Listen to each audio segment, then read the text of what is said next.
পশু বেশি কিন্তু ক্রেতা কম। পবিত্র ঈদুল আজহাকে সাথে রাঙ্গামাটির পৌর ট্রাক টার্মিনালের কোরবানির পশুর হাটের চিত্র এখন ঠিক এমনই।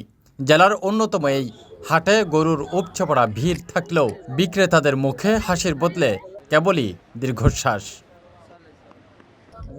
হাট সংশ্লিষ্টরা বলছেন, এবার রাঙ্গামাটির বাজারে প্রায় ১.৫ লক্ষাধিক গরু উঠেছে, যার বাজার মূল্য আনুমানিক 450 থেকে 500 কোটি টাকা। সরবরাহ গত বছরের চেয়ে অনেক বেশি হলেও সেই তুলনায় দেখা মিলছে না ক্রেতার।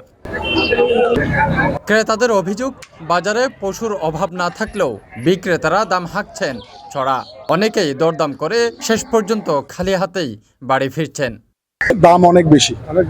আমাদের চাহিদার তুলনায় গরুও কম, কিন্তু এই বাজারে গরু সবসময় চাহিদার তুলনায় বেশি থাকে। এবার গরু বেশিরভাগই বাইরে থেকে আসতেছে, পাইকাররা ট্রাকে করে নিয়ে যাচ্ছে। আপনাদের সামনেই দেখেন এদিকে। মূলত শুনছি এখানে গরুর রেটটা ভালো, সেজন্য এখানে আসছিলাম। আলহামদুলিল্লাহ রেট ভালো, খারাপ না, অ্যাভেলেবেল গরু আছে। তবে বিক্রেতাদের দাবি ভিন্ন। গোখাদ্য, চিকিৎসা আর পরিবহন খরচ আকাশচুম্বী হওয়ায় কম দামে গরু বিক্রি করা তাদের পক্ষে অসম্ভব। এটা 6.5 লাখ টাকা দাম দিছি, 4,10,000 টাকা বলতেছে। তো যদি আমার টার্গেট 5,20,000 হইলে আমি বিক্রি করে দিব বড় গরুটা। গরু আনছি 14টা, পরশুদিন আসছি। আসার পরে তো এখানে বাজারে দেখতেছি মার্কেট খুব ডাউন।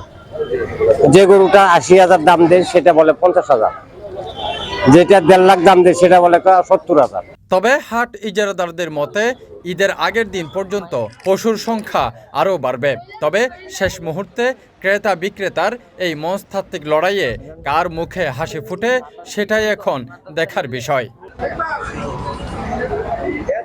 CTG post, Chittagong.